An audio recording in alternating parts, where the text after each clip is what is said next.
So now understanding this, marketable, ideal market conditions in terms of a healthcare market, we will try to understand that under which circumstances they move towards imperfection. So perfect competition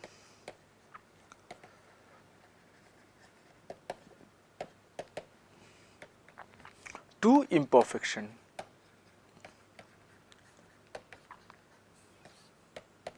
The first one, as we have learnt here, is the marketability. So here also we will talk about the product marketability.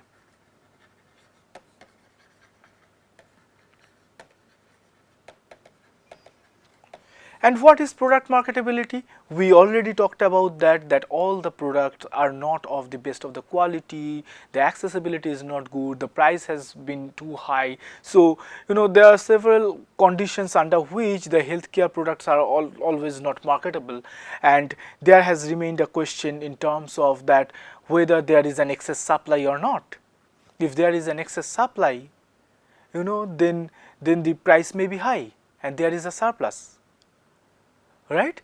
And then in that price, there is a shorter demand, lesser demand, so there is a surplus, so which will finally bring down the price. And if there is a the product is not really marketable, or there is a large number of product, goods and services which is not properly marketable or marketed, then the price, the market is not in an equilibrium, or is not intending to produce an efficient outcome. Yeah. So the second one, just after this comes information asymmetry.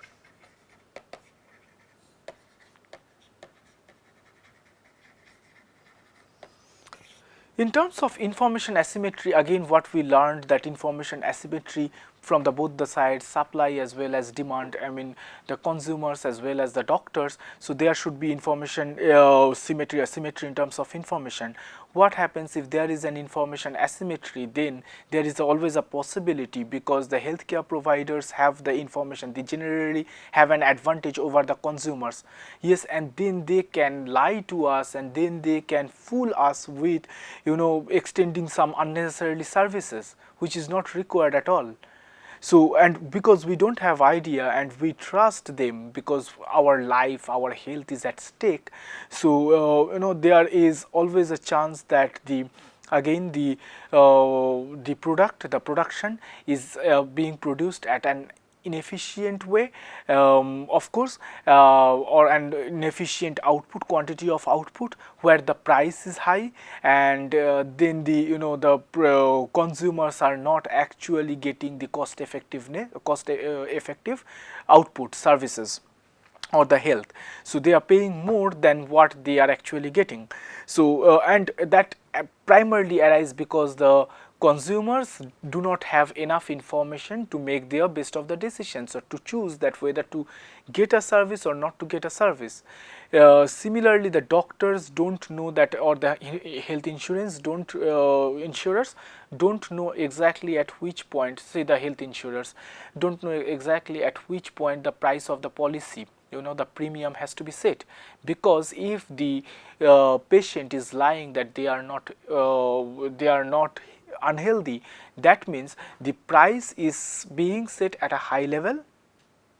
The price is being set at a high level, low level, what should be than what it should be, because the probability of sickness of that person is being judged by their health profile, which is wrong in this case, and then the probability of sickness estimated is low, and hence the the expected payout for that particular person is low, and then the premium for that particular person has been estimated low. And now when that person falls sick, because of this concealing the information, so what happens, that the person is actually falling sick and expecting a higher claim as compared to what the health insurance has estimated or expected or kept for them. So the net amount at risk, so the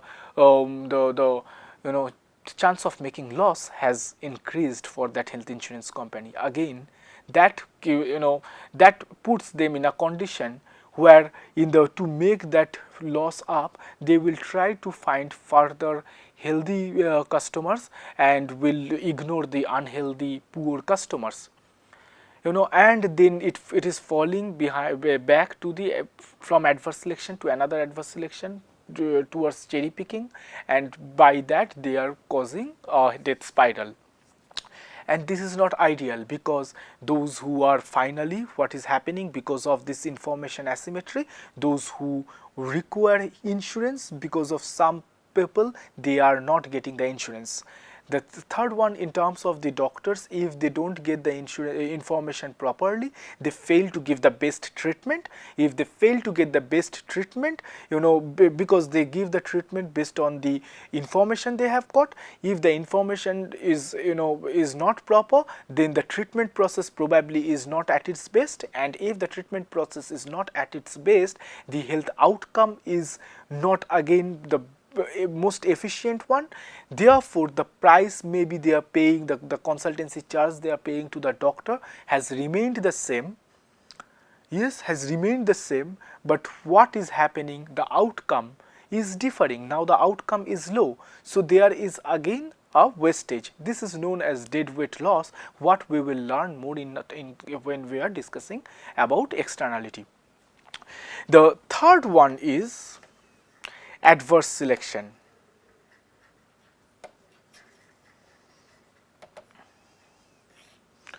As I said, that if again it comes from the information asymmetry that we have already discussed, because of this information asymmetry the adverse selection appears. Adverse selection leads to this cherry picking and market failure for the health insurance companies, and then the health insurance companies become very choosy. So adverse selection is not the best way, and then the underwriters actually face a huge difficulty because of this adverse selection. They don't really know that what should be the price, because the actual scientists just estimate the probability for the health insurance company based on the information they have got, and then they don't know that whether the information is right or not.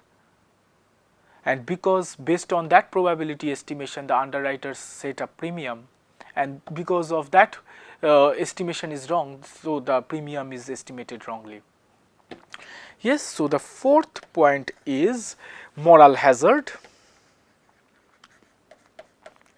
where we find those who have insurance, they have a higher tendency, those who have insurance, they have a higher tendency to seek medical care, and which are often unnecessary. Just like that, we have learned about moral hazard, but I will still, if you have missed that session, so I will still like to reiterate that moral hazard is when I have insurance and then I go to the doctor to trim my nail, or just for a toothache, and if maybe it is nothing, but then I still go to the doctor, and then for some unnecessary services as simple as trimming my nail. So nobody goes to the doctor to trim their nail, but it is covered under my insurance, and then the doctor probably could provide that time to a person who really required some serious treatment. And then that, because again it's a kind of common resources, or even if it's not a common resources, even if it's a private good, there is a rivalry in consumption. And if I am going for some stupid reason to see the doctor because I have got insurance, I am actually denying somebody's chance to meet the doctor, and then the outcome per unit time from that doctor, yes, is actually, or the hours of labor the doctor is providing, right, that's my labor. So the average productivity of the labor is actually going down, because my output is way lesser than if he could give somebody who really some input, consultancy, treatment, who really want it seriously. So this moral hazard, it leads to again the insurance companies to take a back seat, because what happens, and then they are very very careful while giving the insurance and often go extremely desperate to get the healthier patients to make the profit, because of this moral hazard they lose a lot of money. And it often happens that even if I don't require a hospitalization because I have health insurance, just for us, say I have just twisted my hand and a plaster or some bandage will help me, but just to get that I will get an hospital admission, because if I get an hospital admission then probably I will get the insurance. And if I get the insurance, now say if I have got my plaster, to get the plaster it charges me around 15,000 rupees, 2,000 rupees, and or say 5,000 rupees in a day. But if I am going opting for a hospitalization, then probably it is 15,000 rupees, and my co-payment is maybe 10%, 90% comes from the insurance company. So how much I am paying basically out of 15,000 rupees? 1,500 rupees, right? So anything more than 1,500 rupees, that difference is my savings. Yeah, so if it was 5,000 rupees and I could come back home, now I am paying 1,500 rupees, so I am saving 3,500 rupees. If the hospital, they were getting 5,000 rupees. Now if they have a free bed, now they could make that bed occupied. Now they earn 10,000 rupees more, from 5,000 to 15,000. What is the loss of the insurance company? They didn't actually have to pay anything, because it doesn't really make sense to ask for an insurance, right? So from zero, now they are paying 90% of 15,000 rupees, that is 13,500 rupees. So that is the loss they are making. And to make this loss, to manage this particular loss, to make this up, so they will go for a healthier patient. I mean healthier, not a patient, healthier individual. Yes. So and then the fifth one, I will go to our next page. Fifth one is interdependent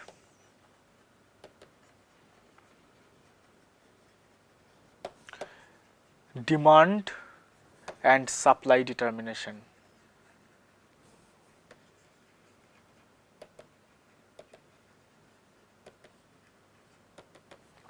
Yes.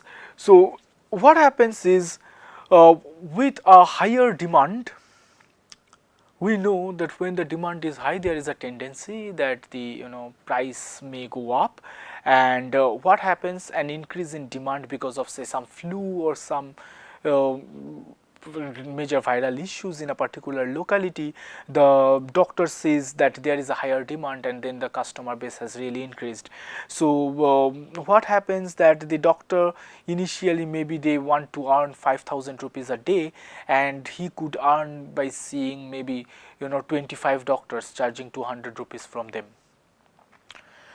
Now as he can see that there is a higher demand, so they decide that, oh fine, okay, I will not to earn my, their profit is not by the number, their target is not the number of patients they are seeing, the target is 5,000 rupees. So if they want to earn this 5,000 rupees, and now there is a demand, right, they will get 25 people very easily.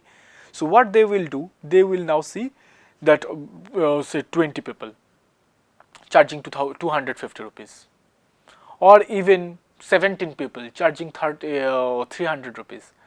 So that makes, and we know in a short run the price elasticity of demand for healthcare, if it is not basically self-induced, or if it is during the emergency, during the disease period, it is very, the price elasticity of demand is very inelastic. With the increase in price, the quantity demanded doesn't really fall. Therefore, and when it is inelastic, what happens? The total revenue by the supplier increases during that inelasticity, right? So similarly, during this inelastic period, when there is a major rise in demand and then the price increases, which doesn't really have an impact on the demand, so the doctor can actually limit their number of hours of services. Yes, eventually what is happening, by limiting this number of hours of services, we actually see a backward bending labor supply curve.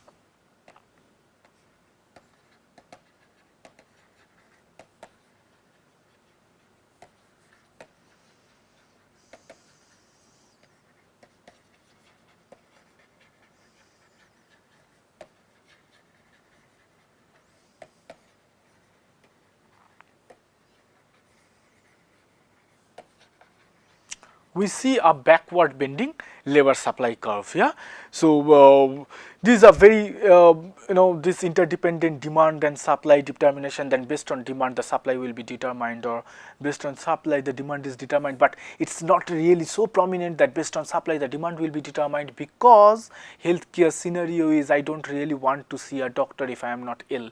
The health seeking behavior is mostly like that. Yeah, mostly. So the based on supply the demand is, yeah, of course in terms of quality they can choose if there is a and we know that the product marketability has been questioned under when we move towards this imperfection, and based on this product marketability my interdependence between demand and supply can vary.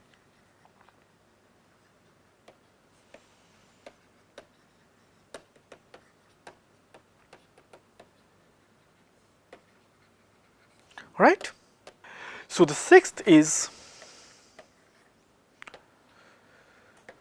consumers' rationality and ability to make the best judgment about their welfare. Yes, what does this mean? Does this mean that consumers' rationality and ability to make the best judgments about their welfare is the consumers should have a perfect knowledge what they don't. So the consumers' rationality and ability is questioned. Yes, they don't have an idea about, they know the preference, but they know the budget constraint. So they know that based on that preference and budget constraint, what is their highest, based on their indifference curve and then the budget constraint, that this much of health and this much of leisure I can avail, or this much of health and this much of, doctor, this much of medicine I can avail, and something like that. But at the same time, while they are taking their judgments, they are often not very clear about how the welfare is being ensured, how their best health is being ensured, whether it is really being ensured or not. They have taken the decision to choose their doctor, choose the hospital, but they don't know whether the doctor or the hospital is the best ones for their particular case. So this has remained a question.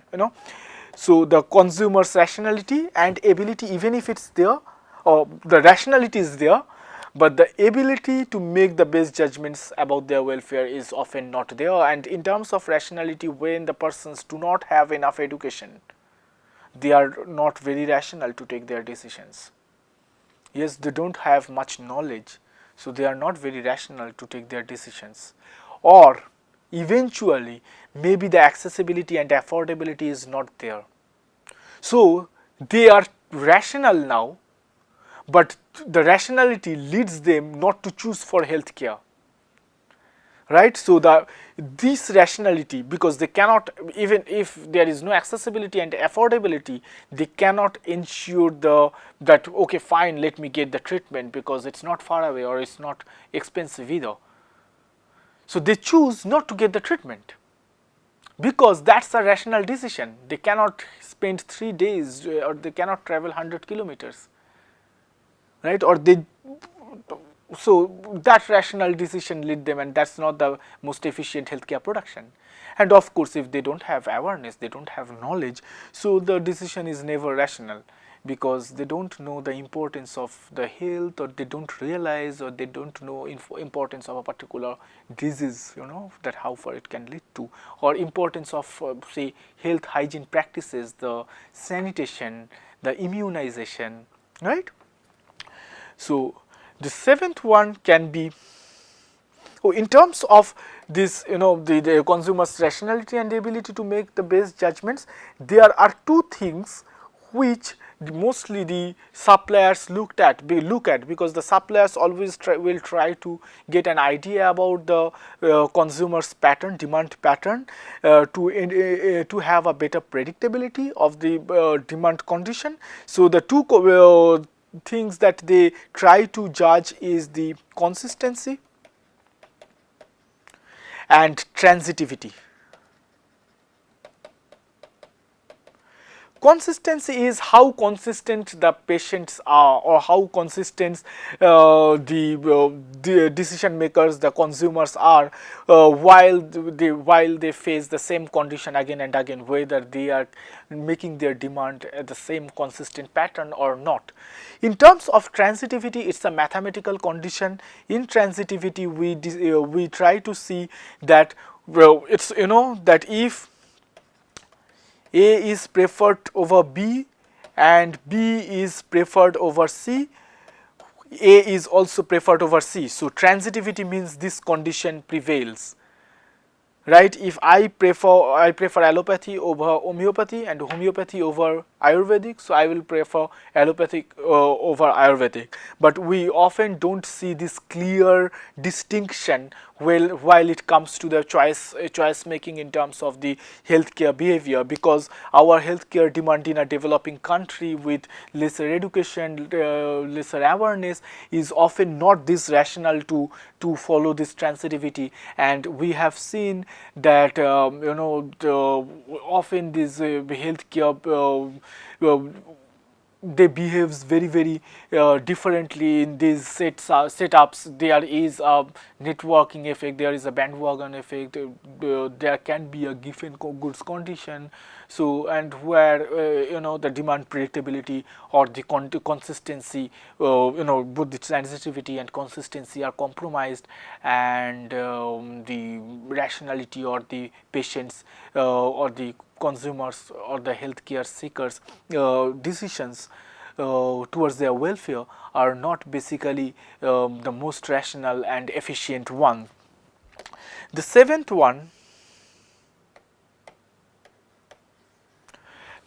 one is predetermined customers tastes.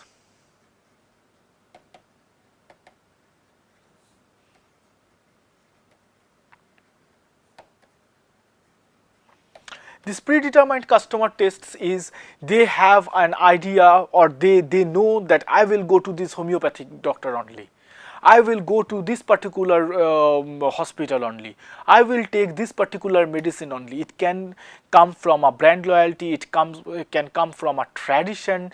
In many cases, in many countries, in many societies, we have seen that they have a family doctor, and the families, if there are 2, 3, 4 doctors, then it can happen that this the every family has different doctors, right? So this is like predetermined customer tastes, and maybe while I went to a particular doctor and then my fever was not actually coming down under that doctor's treatment, and I went to another doctor and then his medicine reduced my fever.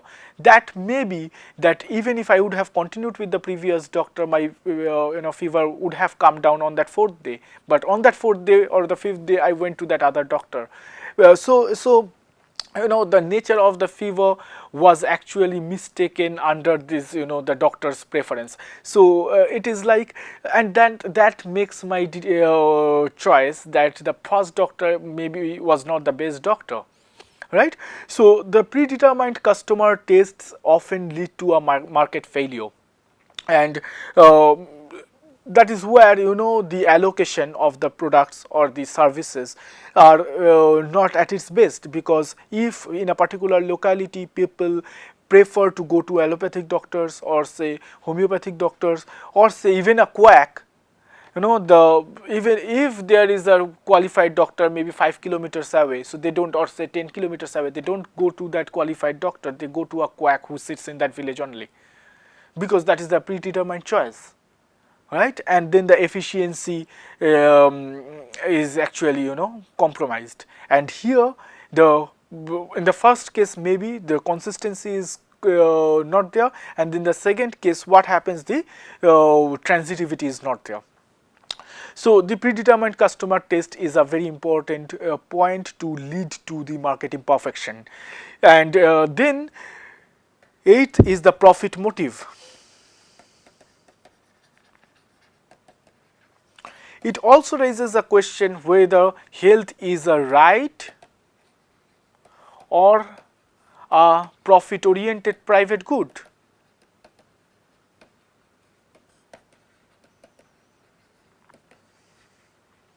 If it's a right, like what we see if in case of what universal health coverage says, what World Health Organization says, what Cuba says, that is right. And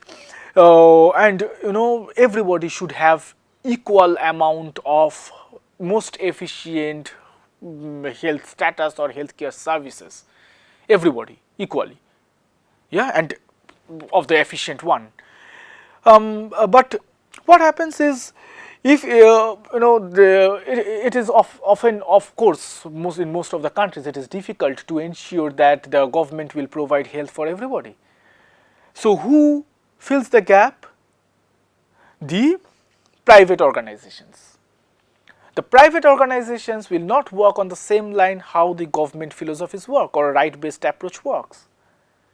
Because they are private, they don't bother about anybody, they just want their business, they just want to make money, right? The government gets their money out of the tax and whatever, but private, so it's their business, it's their bread and butter, so they have to earn a profit, right? They cannot operate in a normal profit, literally, so and they have families, they have their own demands, choices and preferences.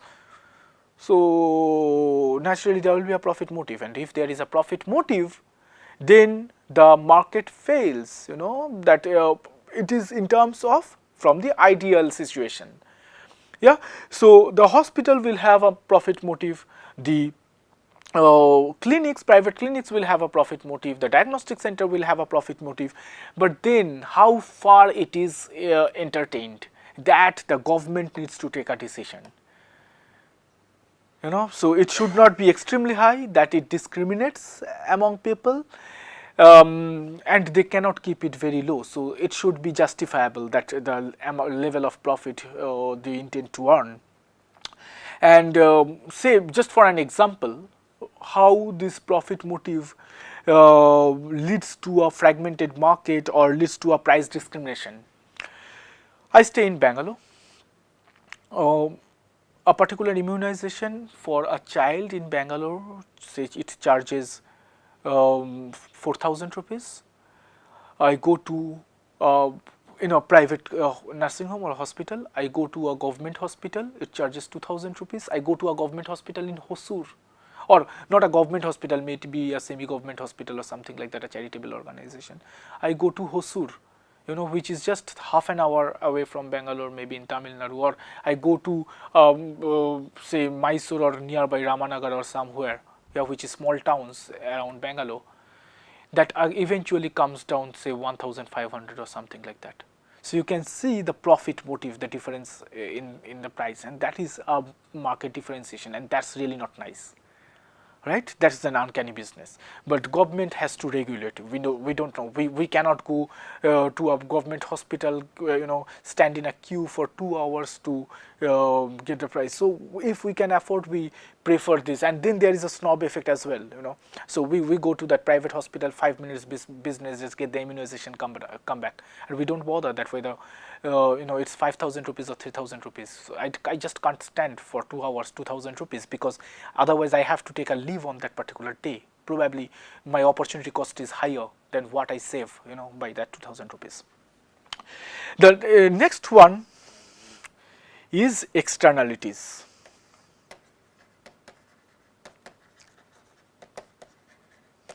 It can be both positive externality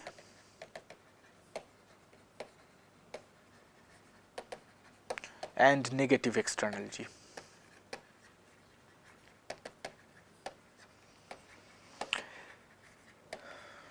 Now this positive externality can appear from production as well as from consumption. Similarly, my negative externality can appear from my production as well as my consumption. So the production externality means, and what is the positive externality and negative externality? They are particularly that what is externality? This is the difference in terms of the social benefit over costs and social cost over benefits. So if in terms of positive externality,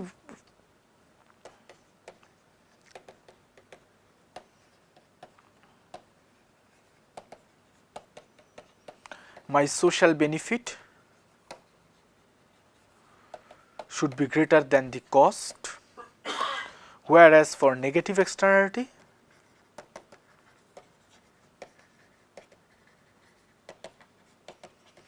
my social benefit or my benefit, mostly private benefit. So, when positive externality we talk about social benefit and private cost mostly, yeah, not essentially. Here private benefit is less than the social cost. Yes, here again mostly private benefit. Now, here also we can talk about social benefit is less than social cost, but now what is social benefit? Social benefit is basically, or social cost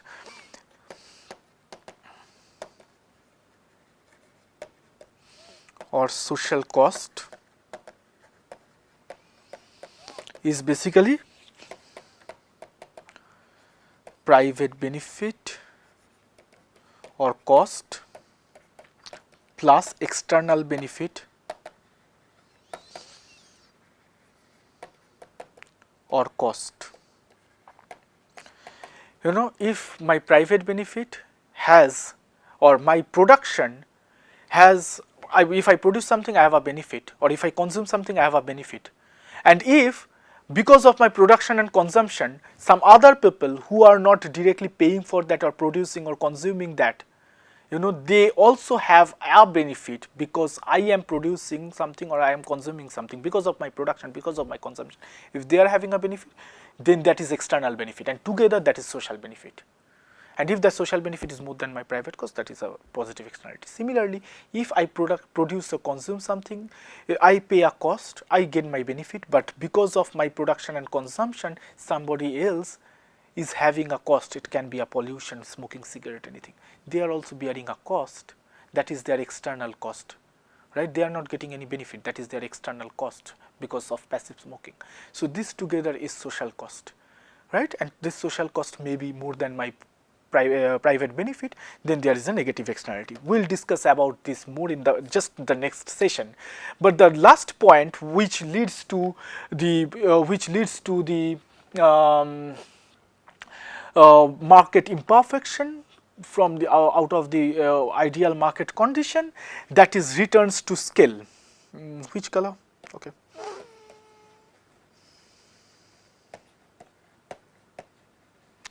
Returns to scale.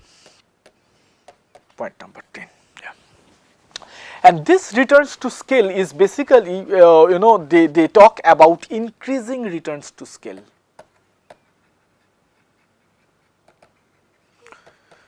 If you remember what is increasing returns to scale, that is my output increases more than the, or my rate of increase in my output is more than the rate of increase of my input, right? If I increase my capital and labor by twice and I get more than that, you know, I get say from 100 to 200, 100 to 200, my capital and labor increases, but my output increases say from 1000 to 4000. That I increase my capital and labor twice and twice, but my production increases by 4 times or anything more than 2 times. So that is my increasing returns to scale. What happens during increasing return to scale? Again, if you remember, we are on the downward slope of the average cost curve, right? Here we basically see the increasing return to scale. Here it is decreasing return, constant return, right? So in increasing return to scale, what happens? Our average cost is lower, right? Or it eventually goes down and down.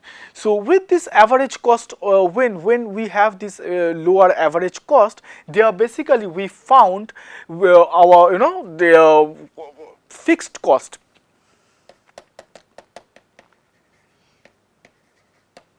is high, or the share of fixed cost in total cost is high. And with the production, if you remember again, with the production, the average fixed cost comes down, right? Because it is total fixed cost, which is a straight line, divided by the quantity,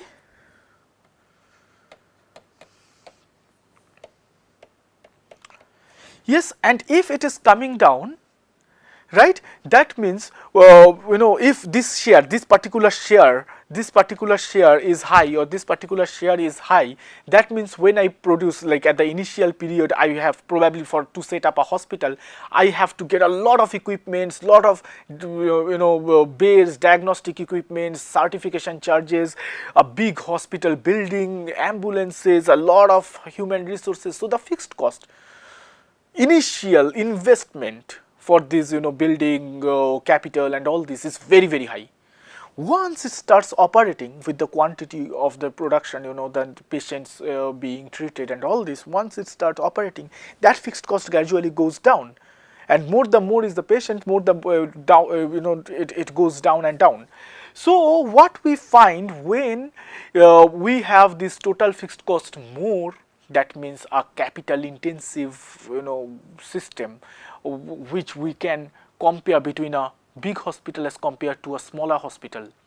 That means that big hospitals are technologically sound, have more capability to serve more number of patients, are more holistic in nature, can accommodate best doctors or complicated services. That means they are having an edge over others in that market, right? So they have they can slowly gain the market share, because with the more and more customers, their average cost is going down, and once their average cost is going down, their profit margin is increasing, right? Once their profit margin is increasing after their break-even point, they are slowly moving towards, from the break-even point, they are moving towards that positive total revenue, total cost period, where the total revenue, total cost is more. If they can attain that, and they can strategize in a better way, so that they can perform in that indifference return scale, this lower section of their average cost curve, or can work out a better revenue strategy, what happens? They can rule over the market, and slowly with this increasing return to scale, or say the lower average cost, they will not only survive with the profit, but they will eventually be a price taker, because with that profit they can invest more. With the investment, they can eventually get more uniqueness towards their system, they can pay towards more advertisement. So from perfect competition, they are moving towards monopolistic competition, more advertisement, more product heterogeneity, and then they are moving towards more oligopolistic market. And if they can, because in that way they are being larger and larger, and then their market share is increasing as compared to the smaller ones, because the smaller ones didn't actually invest much. Their average cost after a certain while starts going up, because with more patients, when their average cost starts, they may have a smaller average cost curve, and furthermore smaller average cost curve. So with after a certain very small number of patients, their average cost goes down, so they cannot really accommodate a large number of patients, and then they actually trickle down to this, and where they can accommodate still a very large number of patients, these big firms, and this gives them an oligopolistic nature in the market. Slowly they can form a duopoly and a monopoly eventually. So this increasing return to scale leads to a market imperfection, where they can move to a perfect monopoly or natural monopoly, and with this price discrimination, they can they can do a product differentiation, they can do a price discrimination at all. But what the government can do, that this market imperfection is really not the desired one. So so to reduce the effect, but we know that it is nearly impossible, everybody cannot be Cuba, that it is nearly impossible that they can reduce the market imperfection, or everything can be government controlled, where Cuba doing that is providing the best of the services as compared to the many developed countries. But the government can ensure the equity and efficiency based on taxes, based on subsidies, the best distribution and allocation of funds, increasing the accessibility, providing several schemes, health insurances, towards the underprivileged ones, so the the distribution is more, affordability is there, so they have to distinguish between how far the profit motive can be entertained and till how much I can sustain with my human rights concept of healthcare provision. And looking at the social benefit and social cost, they have to identify that whether it is a public good and how much benefits can be provided, and if it cannot be a private good because of the tragedy of commons or free rider, they can move slowly towards the private good and maybe work out a public private policy or a corporate social responsibility. And like Grossman says that everybody has a health stock which goes down depreciation through the depreciation, but they can improve that. They can improve that with better education, occupation. What the government has to ensure that the better education, occupation, along with the health, all the tentacles and awareness and everything.